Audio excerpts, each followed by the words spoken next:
What's up and welcome to Idle Insights, a show where each week I, Treavor Bettis, talk to interesting people about idle champions and Dungeons and Dragons. And with me this week is the amazing Kelli Butler and Scotty.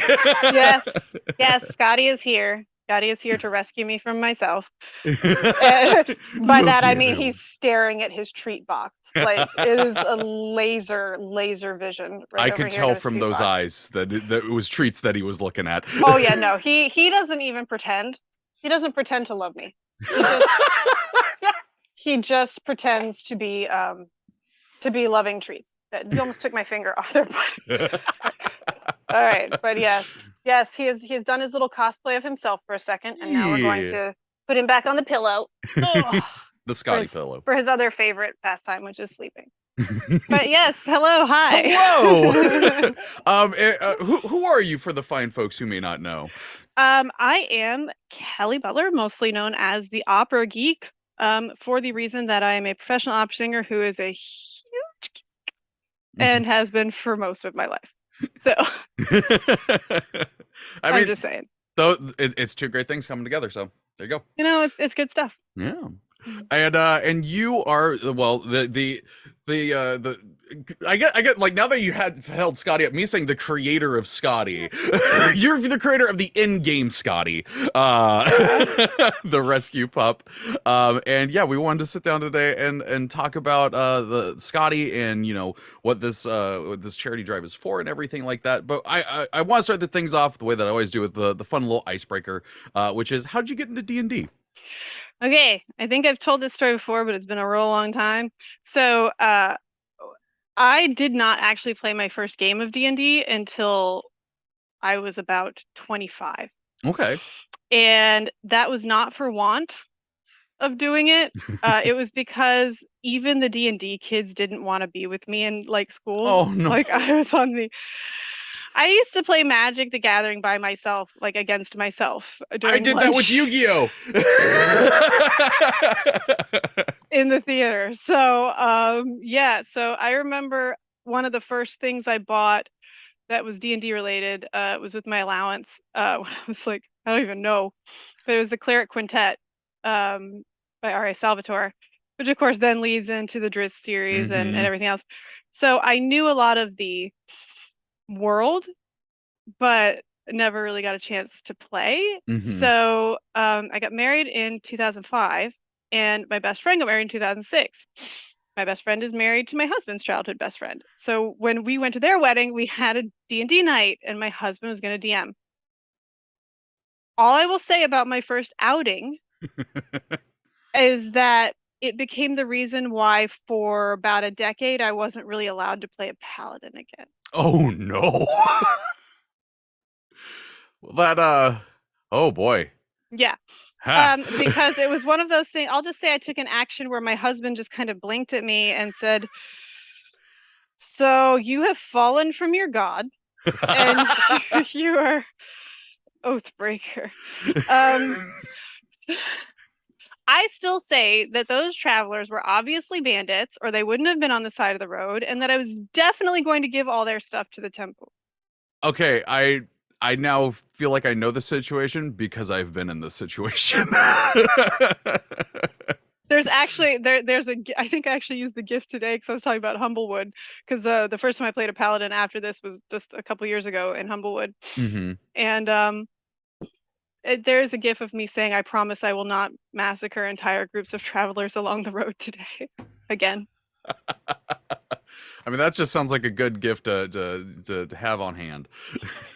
You know, it's a thing, but after that, I didn't play for a while, and then we had home games, so Hmm. I was kind of testing out. My best friend would DM or my husband would DM. My husband's a really excellent DM because he is one of those DMs that believes in consequences of actions, Yep. but not like punishment.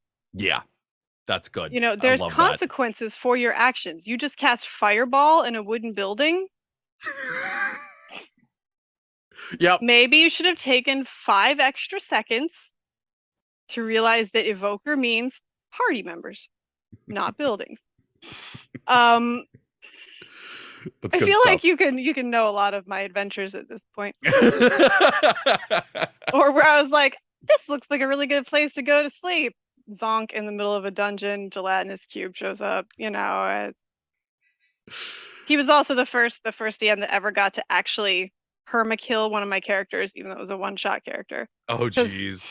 another friend who had never played D&D didn't realize through all the hints that my husband dropped that it was Strahd that walked in.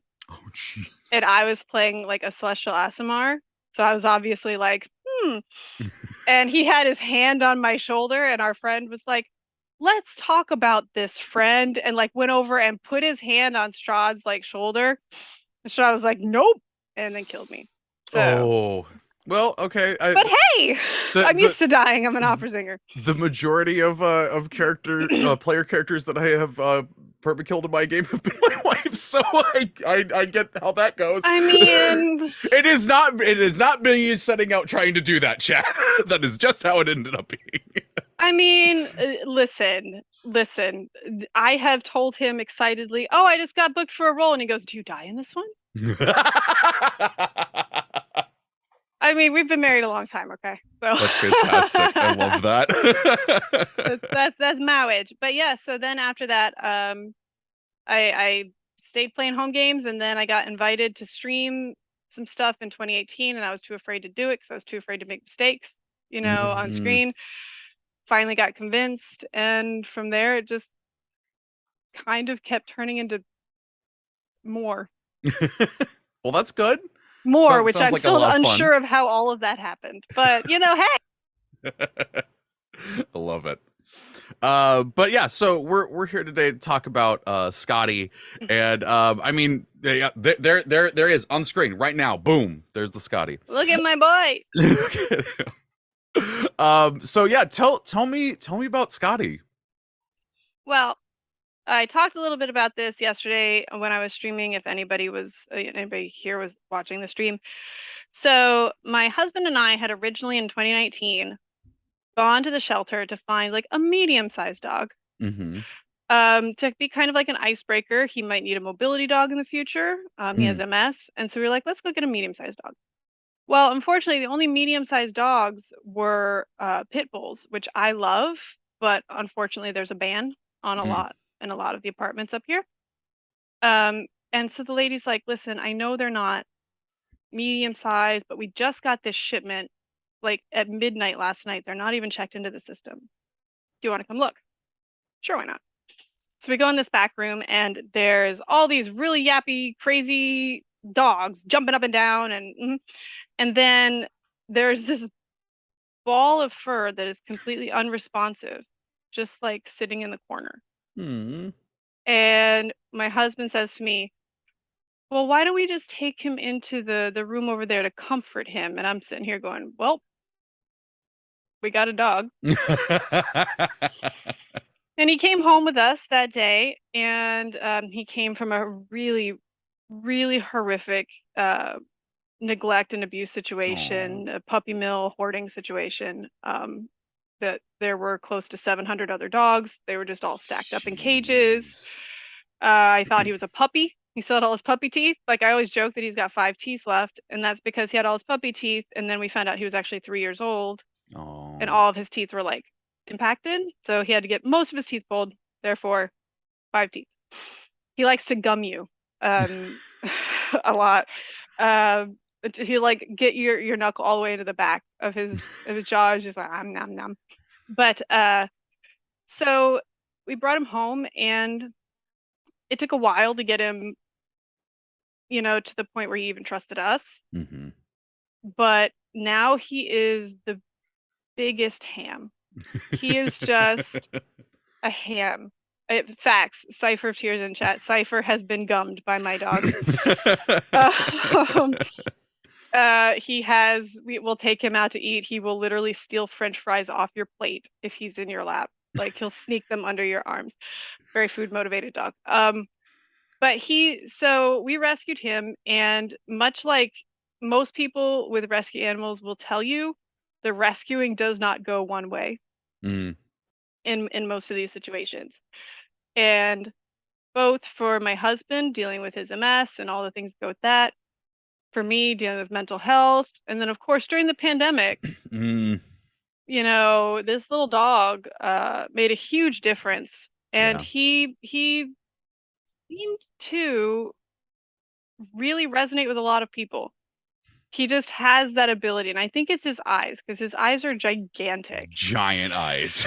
He is, because he was kept in a cage for 3 years that was too small. Like, it was literally the same cage he was born in. It was the one they found him in. So he's only, to give you a little bit of reference, Scotty is only about 10.5 inches tall and weighs about 9 pounds. Him's a very tiny boy. Which is why I crack up seeing him in the game, like next to Fenris, and Fenris is the same size. I'm like, oh no. He's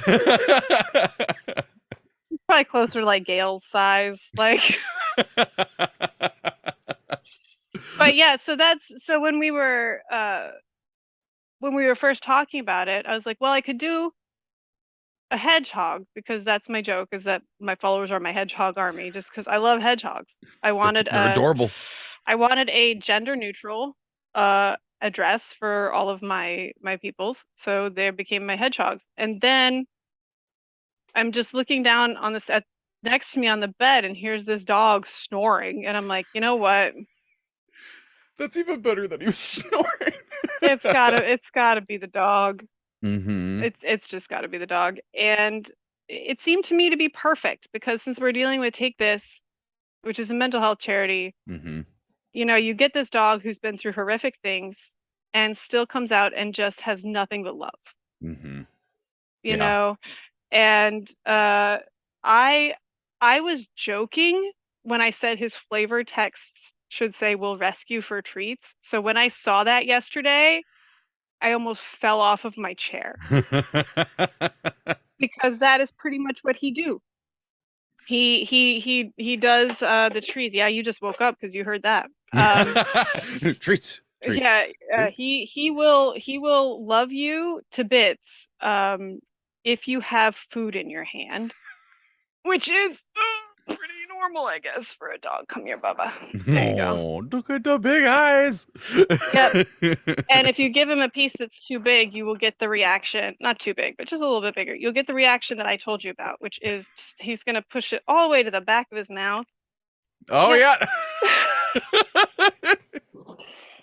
Like so a baby.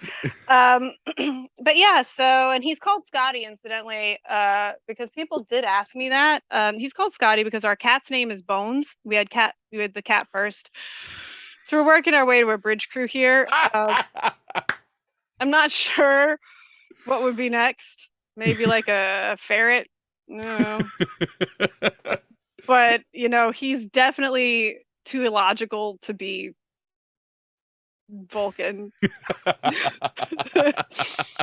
And I mean, just the fact that he does not have the power to do most things. It really does work with I know, buddy. I know life is so hard right now. I just imagine you'd be like, all right, Scotty, come on, it's time to get up. And the dog's just like, I'm giving her all she's got, Captain. Honestly, you're not wrong. You're not wrong. And there have been times, if my husband's having like a bad day, and he'll lay on the couch and the dog will get on his chest and sleep on his chest. And if I come so much as near, the dog is just like, I'm like, okay, bud, I was just coming to see if, y'all wanted some water or something, but okay, you do you. And he's starting to get a little full of himself, because from his perch on my desk, he has started to like sniper ambush the cat and like jump on him, which is asking for trouble. That's supposed to be the cat's job. Which is asking for trouble, because the cat still has all his claws, has teeth, and is twice his weight. Oh no. Oh boy. It's special, but he seemed like the obvious choice. Like, as soon as I thought about it, I couldn't think of anything that could be more perfect, honestly, than this little this little weirdo, and his art makes me so happy because they It's fit his little snaggletooth in. And for anybody who's been playing the game, the way his click animation works, when he plays with you, because he doesn't know how to play with toys. We've never managed to get him to learn how to play with toys. He likes to chew on people and attack feet and things like that, and he chews on pillows. But when he wants to play with you, he will stand there and then slam his front feet on the ground. Oh, really? So that was the guidance I gave them for his click animation, was him slamming his front feet on the ground, because that's what he do. That's freaking adorable. I I'm love just that. saying. I'm just saying, they every inch of this familiar is perfect. He is just like my dog, I love that. with the exception that he has moderately more attention span, most likely. And that's coming from me. I did see that someone in the chat, when you're talking about the size of Scotty in game, it was a Kits Can that said, in the game, Scotty's size is based on the size of his heart. This is true. This is true. He is the funny part is, like, he's surprisingly good with kids. He had never been exposed to kids. He's very good with kids. He gets very protective of us. I'm like, bud, you're really not going to do any damage. And at night on his late walks, he thinks he's the Paw Patrol. Like, he's looking out for the raccoons. He's looking out for the skunks. I'm like, I will let you have this illusion. You gotta let him roleplay too. He's being his own paladin. You gotta let him do his thing. But I think it's just, and I actually sent the announcement over to the rescue that had pulled him. The rescue was such a big pull that it took 25 different rescues across the country to do it. So I sent the thing and I was like, so how's this? From this little scared dog who had things that I won't even describe because it's very sad. And now he's in a video game. Yeah. And the internet loves him. That's so good. So I think that was great. And I love that I had the chance to do that, honestly. That's fantastic. And you were telling me beforehand about the potion that Scotty's got in game, which I love this because Kelly thought about this and it's 100% true. It does not have an effect in game. It doesn't. And so, but on Familiar Quest, where I play Scotty, it would have an effect. So I told Latia, I never thought about it. I figured it could be a mana potion, but that's not going to really rescue anybody. And I said, why don't you decide it? So the day before we went live, Latia said, okay, it's a potion of heroism. That's what his potion is. Love it. And unfortunately, because I often say things before I completely process them in my brain, Scotty is now canonically a thief who steals them from a magic shop.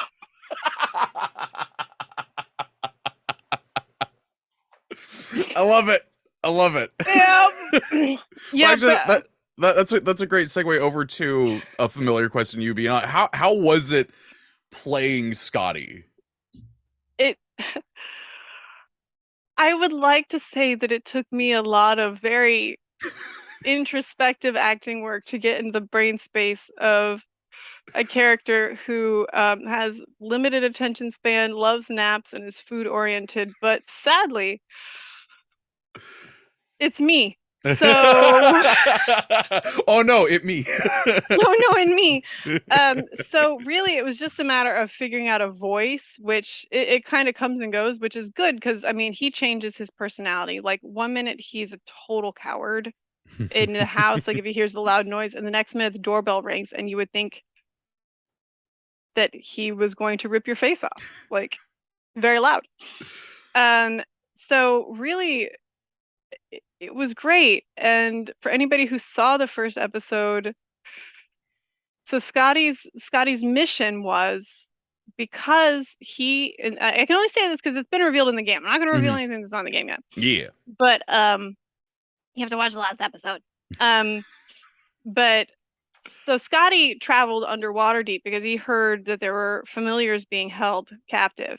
And because he has been locked up in his life all alone, he doesn't want anybody else to have that. Heck yeah.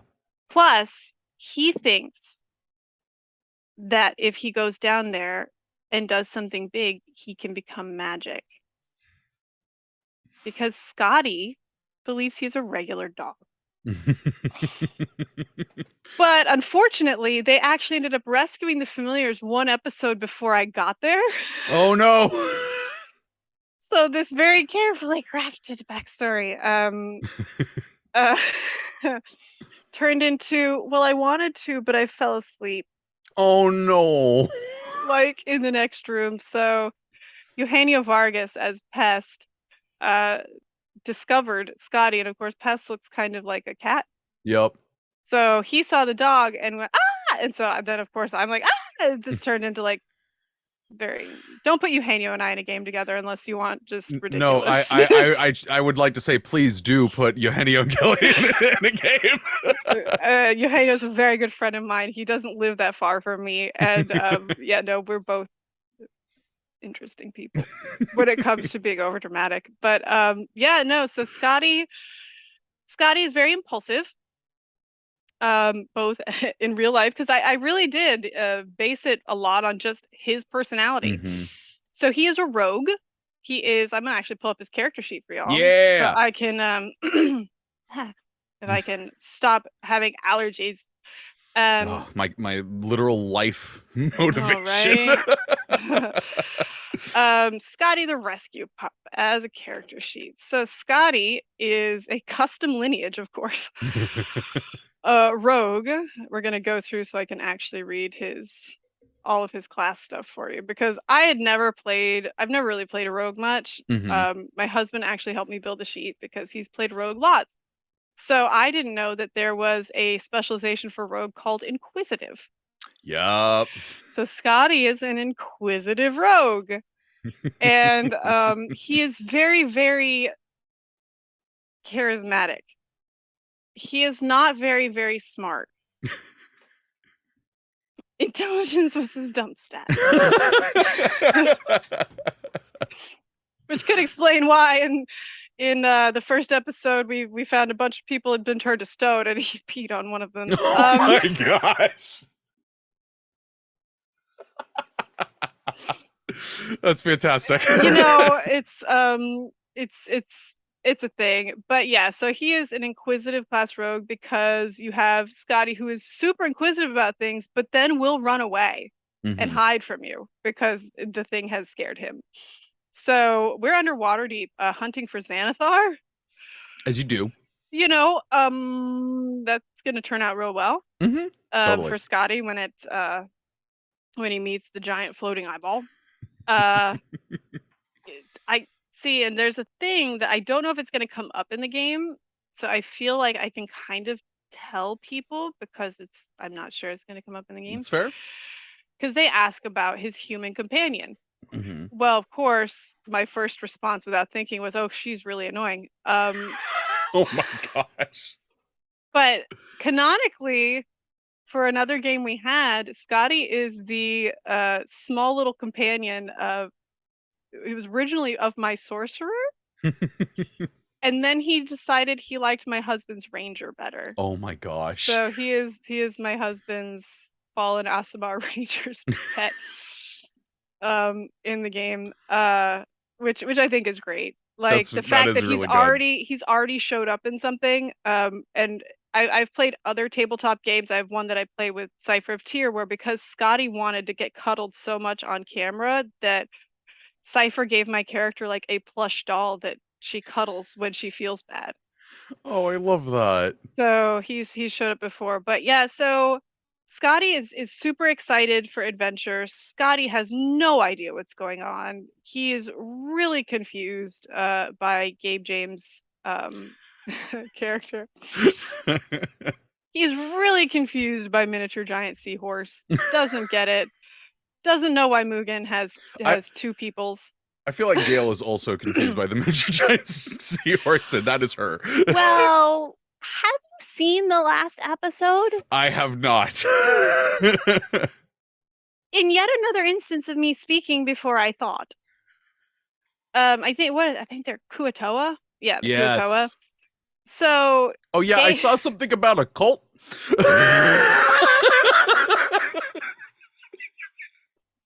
I saw this in a work conversation, by the way. I was like, wait, Colt? I got work. Hang on. So because Gabe James, so Marvel rolled really high to talk about the Kuo-toa. He's explaining, well, they have this thing where they will like worship a rock and decide the rock is a god. Mhm. They make the rock a god or whatever. And so I'm not gonna say that it's partially because I was only like 4 days post-surgery and may have still been on medication. Okay. But I said, well, why don't we make them think we're a god? And then I remembered that Gale had just gotten a water ring so that he could go float like in a little bubble. I was like, let's make them think Gale is a god. And because then we all rolled super high, the Kuo-toa now think that Gale is the son of the Sea Mother. And he is a prophet. Okay. There you go. He is a prophet. Mugen contributed celestial fish choruses from inside the bucket. Scotty was a bodyguard. He carries a dagger in his teeth until he rolls a nat 1, in which he loses it because he's got 5 teeth. And so he was bowing and genuflecting, and Marvel was casting it's got to be prestidigitation, and he was making Gale sparkle. That's perfect. What was a question you never want to hear really is, what does how did Eugenio put it? What does your godhood smell like? Oh Lord. So Pest ended up wafting the smell into the room. It's really special. Oh boy. And I think everybody should go look at Michelle's artwork. That is extremely wonderful. I'll have to check that out. Of the cult that we have created, the cult of the son of the Sea Mother. And we pretty much ended it with, we're like, Gale, you got to go tell them what to do. They've led us we're outside Skullport, so that's going to go super well. And we're like, Gale, you gotta, she's like, I don't know, like maybe go stand by the door. I'm like, this is not the words of a prophet, but we're going to go with it. Yes. So we have created a cult. In the game. The thing that I love about this is that the way I would describe or pitch people season 1 of this show still works for season 2, which is, it's called a familiar quest. The players play familiars. By the way, it's not how you at all think that's gonna go. Any idea you have of what familiars on adventures would look like? It's not that. And yes, Lurking Rider, the reason it is the son of the Sea Mother is because Latia refused to say the name of the Sea Mother multiple times. Not for lack of us trying to make Latia say it. I don't know how, when I was doing Champions of Lore with B. Dave Walters and Aaron M. Evans, they could both say that without trying, and I'm like, nope, that looks like gibberish to me. I have no idea how any of that works. I'm not gonna try. Nope. I don't think I think I might have once, but it did not go well. But that is wild. Didn't go well. But yes, actually, I think for me, one of the best parts of Familiar Quest, besides getting to just, I mean, who else gets to give their dog a personality and just who gets to make a character sheet for their dog? There we go. There's the artwork. Oh my gosh, Lauren. That's incredible. Oh my gosh. Are those trumpets on the side? Is that what Yes, I believe that might also have been Marvel. So I'm trying to picture, okay. So that's Gale in the middle. There's the two things that look like wrapped candy pieces are Mugen. Okay. Oh, okay. Singing, okay. Singing. That's Scotty bowing. Okay. I believe what looked like lollipops on the side. I don't know if those are trumpets or if it is the smell. I do really love Pest just be like, ah, just arms raised. And of course, Marvel enjoying himself way too much because I love Gabe. I don't trust Marvel like as far as I could chuck him. But yes, it was such a special moment. It's funny you say that about Gabe because at some point I'm gonna have Gabe on to talk about Marvel, and I'm like, that is probably gonna be the most chaotic interview I ever do. I'm gonna sidebar here and tell you a quick story about Gabe James. I'm here for it because I will tell this story to anybody ever when I talk about Gabe James. We were playing a different game. I don't know everybody's policy on naming other games here, so I don't say it. That's fair. We were playing another game. Cypher of Tyr was in this game. Our two characters were slightly adversarial, but also then had to pretend to kind of go on a date. So Kelli and Olympia, because Kelli also does not like the color yellow, said, whatever you do, just don't wear yellow. Oh no. The next week shows up, Gabe turns on his camera and he has gone out and bought a yellow suit. That seems very on brand. Now, mind you, I was wearing a red dress, so we looked like ketchup and mustard.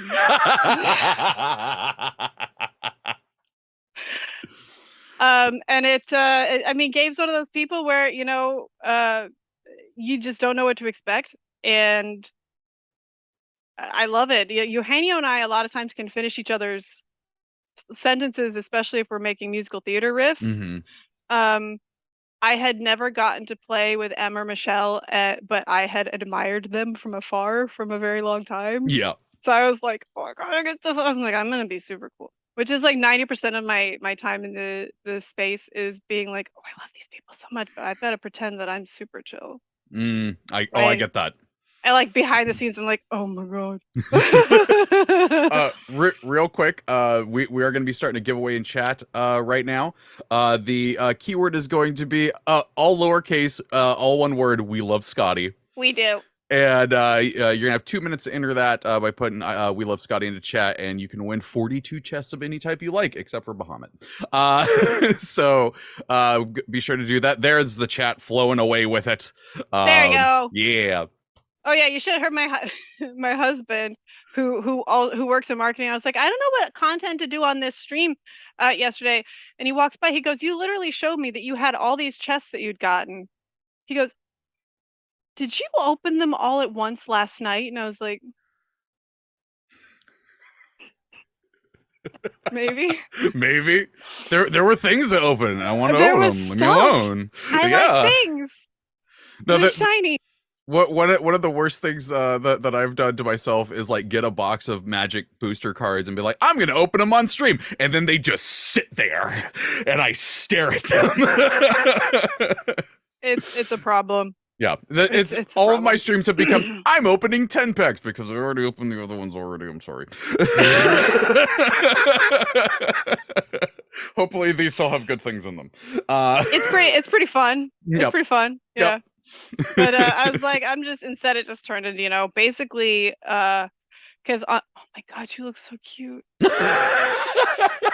You can't see him. He's sleeping on his side, all curled up around the bottle. Oh, like it is. I don't even have my phone to take a picture. That's so damn cute. It's okay. No, it's your moment. It's precious. He's flipping cute. But like it really turned into, because he has his own camera on my stream, it turned into the chat just adoring him, because I guess a lot of people didn't realize he was based on a real dog. Oh. So it just turned into everybody adoring him and me playing the game really bad. I'm like, oh, it matters where I stick people in this line? Oh, great. I haven't played the game in like 3 years. And of course, the first thing I did was I was like, oh, that's my friend. Oh, that's my friend. And so now I have to go buy all of my friends. I know exactly what you mean. I have a formation on Isle Champions that's literally just titled Friends. The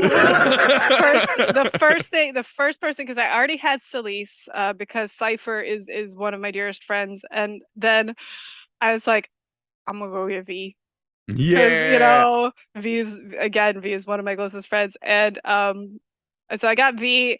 I think I've got to acquire the Disco Baby Dragon. It's the problem is you just go to town when I'm like, oh, there's Christina. I'm like,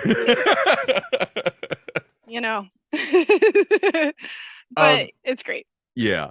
So I actually want to shift gears real quick before we look at any of the questions that Chad's been doing. By the way, a chat, you can put in question : and then a question for Kelly, and our awesome Mars is going to do it. Yeah, awesome mod Mars is going to grab them and put them in a text doc. But also Mars is awesome. So also, I have to put something in chat right now for Mars. Oh, okay. Because Mars didn't know this was an actual thing on my channel. So I hope you enjoy this extremely large amount of, hold on, it's gonna take me like a second, of Scotty emotes that's about to get like slammed into chat. Oh no, they deleted it. Oh no, it got auto modded. There we go. Lauren got you. There you go. Yeah, no, many dogs. Yeah, Scotty is an emote in my chat. It's so good. I love it. You have no idea how many times I get auto modded because I speak in all caps most of the time. Same. Oh boy. All right, now I'm gonna be serious and answer questions if people had questions. I don't know if there's well, what I wanted to talk about first, because you mentioned at the beginning of the show, you work in the opera. You do opera. I don't know how to say that properly. So tell me about your journey with the opera. I get paid to make loud noises with my face. Okay, but I could technically say that's the same for me.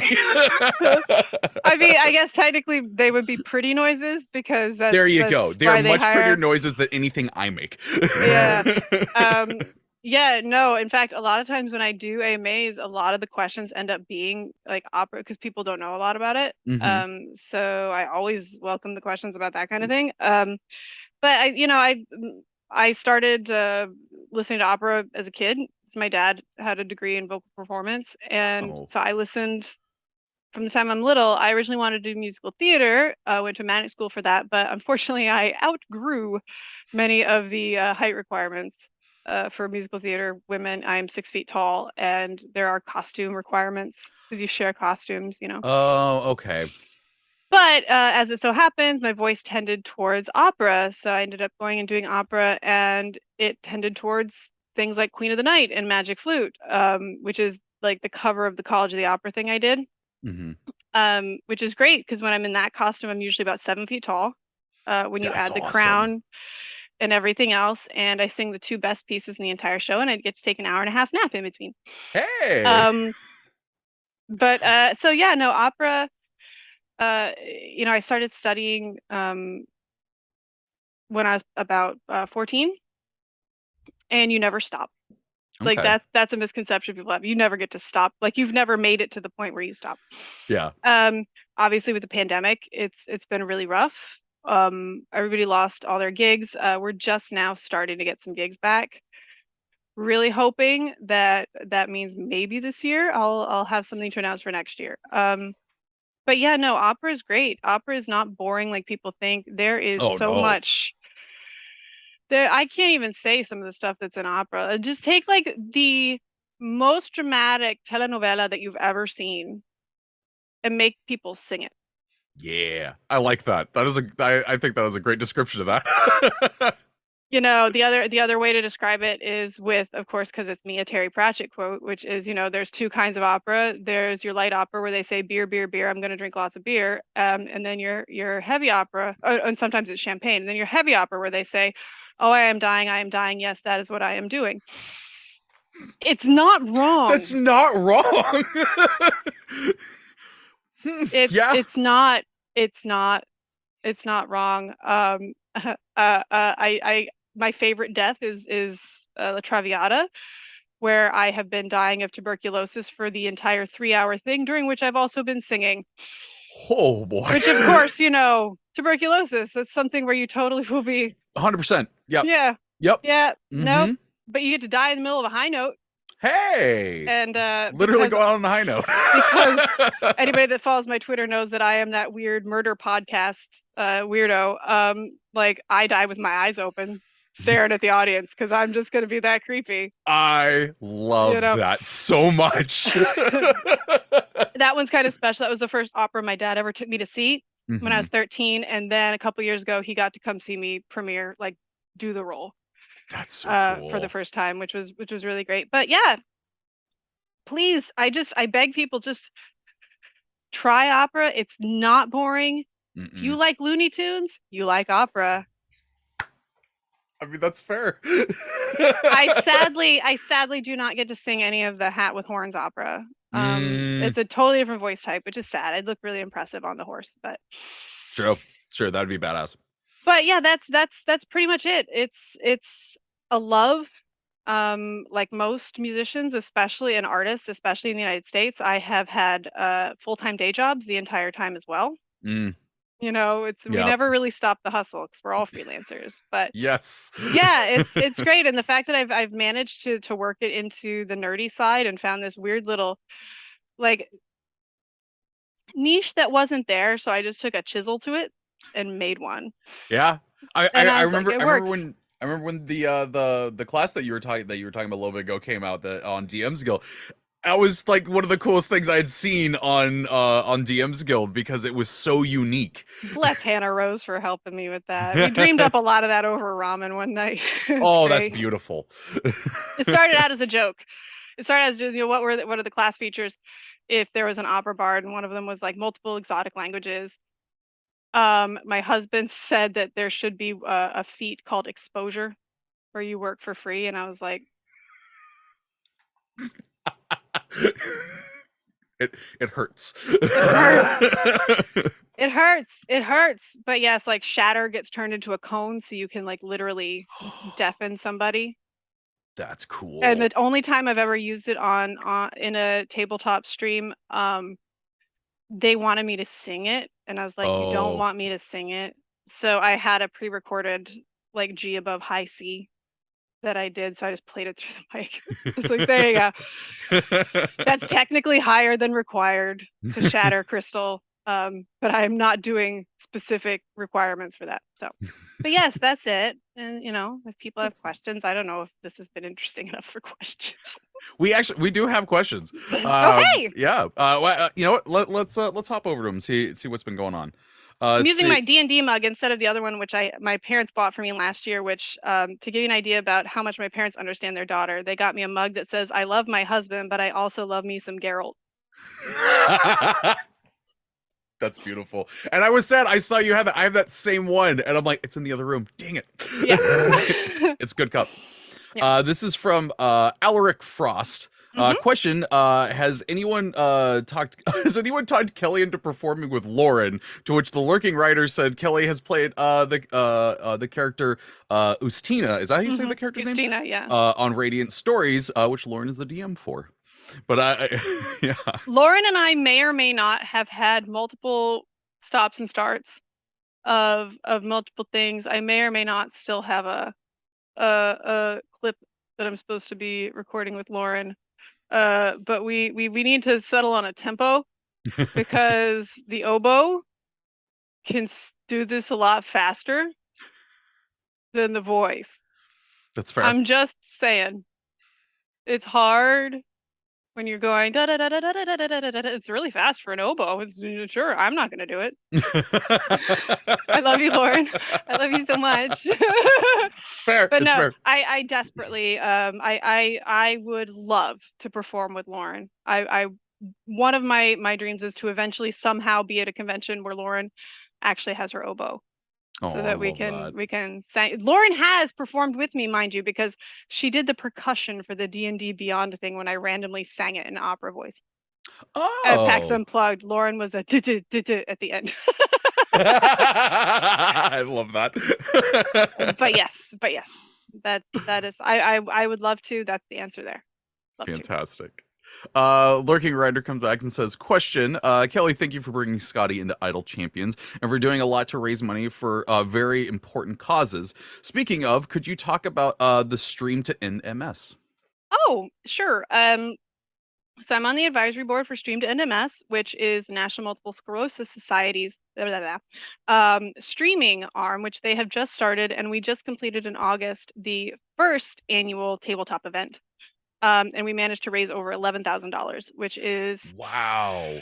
a lot. And the community was so generous, and it's really great to do it for charity, because sometimes if you don't have money to give, you can give your time, and you can give knowledge, like you can help educate people.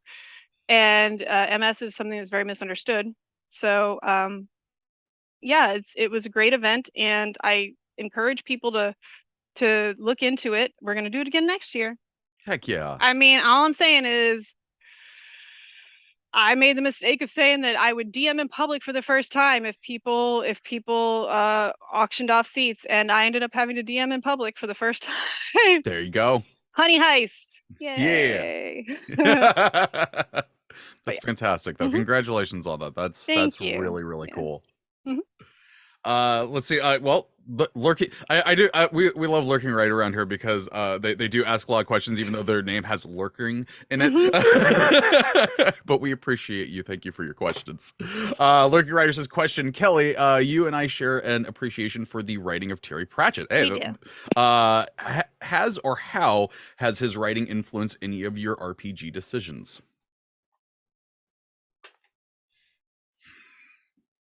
Well, if Dave Walters hadn't counterspelled me Oh no. Oh no. in the level 20 one shot, my cleric's holy symbol would have appeared behind her, which was the guarding dark from you know, that. That's But pretty cool. I But have a that- necklace of the guarding dark. Yeah, Terry Pratchett's characters and thoughts, they influence actually a lot of my characters, because you Mhm. always have a little bit of yourself in there. Mhm. And so because the author influences you, your characters tend to kind of go along that same route. Yeah. But yeah, no, Dave counterspelled me. I think that was revenge, because the last level 21 shot we did, he rolled a 1, and I was playing an opera bard at level 20, which Oh, meant I then geez. captured the soul of his Empyrean. And his Empyrean had to do what I wanted for the rest of the episode. So I think it was revenge. Oh no, I feel like he would have enjoyed that either way, but also him counterspelling someone's really cool spell is also, yeah, that sounds I mean, right. that's Dave. Yeah. Yeah. I counterspelled a mass healing word in my home game recently, and I literally blamed him for it. Yeah. So our next question is actually from Mars. Mars. Yeah. He says, "What's your favorite opera performance, and or is there a particular opera performance you really, really want to be a part of?" Particular opera performance that I've done, or other people have done. I think what was your first opera performance? Oh. That was the first question. Ironically enough, found footage from my parents is one of the ways I worked on audio, learning audio, like we were talking about. Yeah. My first opera role was probably not a great idea, because not because I couldn't sing it, but because it's very important when doing opera to think about the taxation on the vocal cords and on the body. So I was 17, and I did Queen of the Night 3 nights in a row with full orchestra. Oh wow. Because my parents actually found that audio, I spliced it together with this. So this was from 2000. And then I spliced it together with audio of my last Queen of the Night in 2018, like leading into each other, so that you could hear the differences in like how the voice changes, So that was my first. I have a whole bucket list of operas that I would love to do. But I have to say, at the top of the list is still Lucia de Lammermoor, which will be known to most people because they sing the opening bit of the Mad Scene in Fifth Element. Oh. And yes, I can do that thing. Heck yeah. That's awesome. Haven't done it, been tempted. Haven't done it. My wife loves that movie, and like anytime someone's like, I'm gonna do the song from it, she's like, I will watch this. Yeah, it's you obviously when you do it as a real person, you can't put all the little extra pops in that Yeah. they put in, but those notes are not undoable, you know. They're accessible, but that little first bit she sings is the first part of about a 14-minute. Lauren's gonna have to Wow. correct me. Well, the whole thing is like 25 minutes, but it's a solo for 14 minutes. What's called a mad scene, which unfortunately, you know, the language around that is it's tricky. You have to take sometimes the historical Yeah. aspect of it there. But the best part is you get to sing it covered in blood because you've just murdered your husband. That's badass. You walk out just covered in blood, either in your wedding dress or in your nightgown. Yeah, it's not that I. Hi. Oh, he has his headphones on. I'm good. It's very metal. Yes. It's opera actually is quite metal, and that's one of the things I would love to do. I already said it once on Twitter. I want to sing with Amon Amarth so bad. Let me sing Twilight of the Thunder God with you, please, Johan. Kelly, that would be so cool. Oh my god, that'd be so cool. I got super sad because I saw them in concert and I didn't think they were gonna do Twilight of the Thunder God, and then I heard it. So somebody somewhere has really grainy cell phone footage of me bouncing excitedly and singing it in full opera voice at an auditorium. That's beautiful. I love it. Yeah, no, that's Lucia. Lucia is definitely the top of the bucket list. Sorry, that was a very long answer. Oh no, that was a fantastic answer. I love it. Let's see. We got time for one more question. We do have quite a few of them, so sorry for I can actually do a few more if I stay focused. Well, the problem is that we have another show immediately after this. That's the problem. We got to get ready for that. Let's see. Let's do this one. Oh wait, no. This is from Ellie 9173. I can't do numbers for some reason. Question: what language or languages is typically for opera? So that's an interesting question, just because opera is now done in almost every language. Okay. The most common, of course, you hear a lot about is Italian, but it was traditional up until the middle of the 20th century that the opera performed would be translated into the local language. Oh. So it's actually quite new-ish, given the history of opera, that it would be in native languages. Your major three, I guess, would be Italian, German, French. My favorite to sing in is German. I just like that. Followed closely by English, but there are Spanish operas, Russian operas, Hungarian operas, Czech operas. There's operas of everything, and I want more composers. I want to see more composers of different cultures writing the operas as opposed to seeing their culture through dead white European guys. Yep. But no, and like the other I keep saying all these things. I hope nobody holds me to these. One of the other things I've recorded the Final Fantasy VI opera for charity. Nice. And I joked that one time I was going to do it and do all the verses because I can do it in all three of the languages that it was done in, which is English, Italian, and Japanese. Wow. I'm like, I kind of want to do it because I really want to be on that tour, but I've never managed to get an audition. But yeah, no. Any language can be operatic. Opera is a style. Opera is a style, and you know, opera's the basis in a lot of ways for a lot of modern musical styles, which is why music is not as divorced from each other as people think. You know, trust me, you will find an opera that you like. Yes, absolutely. That didn't have anything to do with languages. Hey, nope. It was still a great answer. Unfortunately, though, we do have to start wrapping up. Kelly, thank you so much for sitting down and talking with me today. And bringing Scotty, the adorable little pup. Okay, Bubba. You want to come say goodbye to everybody? Yeah, give him in here. You kiddo. There you go. If people wanted to find you and your work on the internet, where could they do so? So I'm most known everywhere as the Opera Geek, except for YouTube, where someone got it first. So it's how Kelli the dare Opera Geek. But yeah, at the Opera Geek on Twitter, where I post a lot of things. You can also find links there to my website, my YouTube, pretty much everything. And yeah, it's Friday nights, as said, I work with Lauren on Radiant Stories, which is part of Journeys to the Radiant Citadel, in which my barbarian is slowly eating her way through the cultural food of everything. Listen, I had elotes, okay? So that's all I cared about. There you go. I was very excited. I know you want your pillow. Okay, go back. But yeah, so that's that. And of course, next Monday is Scotty's last appearance on Familiar Quest.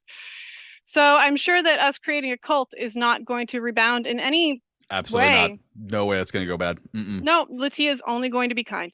Yep. But yeah, thank you again. Remember, right now you can get Scotty in game, and all of the purchases from the Wednesday that was released, so the 21st to the next Wednesday, which is the 28th, go to help support Take This. So please, if you are able to, pick up Scotty and help out a great cause and get the most adorable puppy in the game. But that is going to do it for this week's episode. Again, thank you, Kelli. Until next week, take care of yourself.